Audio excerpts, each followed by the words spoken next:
সাধারণত মানবাধিকার লঙ্ঘন বা রাজনৈতিক দ্বন্দ্বের কারণে সিরিয়ার যুদ্ধ আলোচনা হয়, কিন্তু আসল কারণ কি শুধু এসব? না, এর পেছনে রয়েছে গভীর এক উদ্দেশ্য: তেল ও গ্যাসের লড়াই।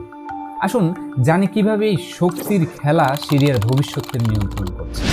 রাশিয়া সিরিয়ার যুদ্ধে জড়িত কারণ ইউরোপের গ্যাস সরবরাহের 25% তাদের নিয়ন্ত্রণ। কিন্তু ইউরোপ রাশিয়ার গ্যাসের উপর এত বেশি নির্ভরশীল হতে চায় না, কারণ রাশিয়া গ্যাসকে রাজনৈতিক অস্ত্র হিসেবে ব্যবহার করছে।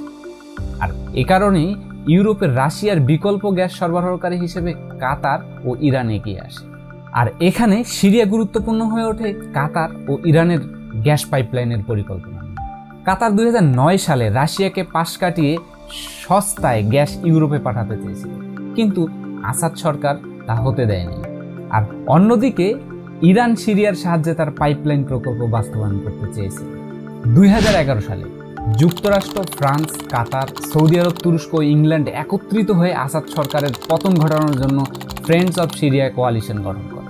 কাতার ও সৌদি আরব বিদ্রোহীদের অর্থ ও অস্ত্র সরবরাহ করেছে এই সময়ে, আর ইরান আসাদকে সমর্থন দিয়েছে তার পাইপলাইন প্রকল্পের জন্য।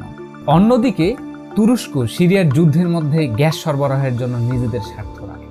রাশিয়া সিরিয়া যুদ্ধের মাধ্যমে তার গ্যাস পাইপলাইনগুলোর নিরাপত্তা নিশ্চিত করতে চায়, আর এ কারণেই কিন্তু রাশিয়া সিরিয়া যুদ্ধে সংশ্লিষ্ট ছিল।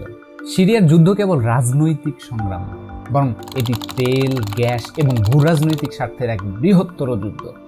আজ যারা সিরিয়ার মসনদে বসছে তাদের সামনে একটা বড় প্রশ্ন: তারা কি আবার আসাদ সরকারের মতো যুদ্ধ ডেকে আনবে, নাকি সবকিছুর সমাধান করে দেশ গঠনে এগিয়ে যাবে?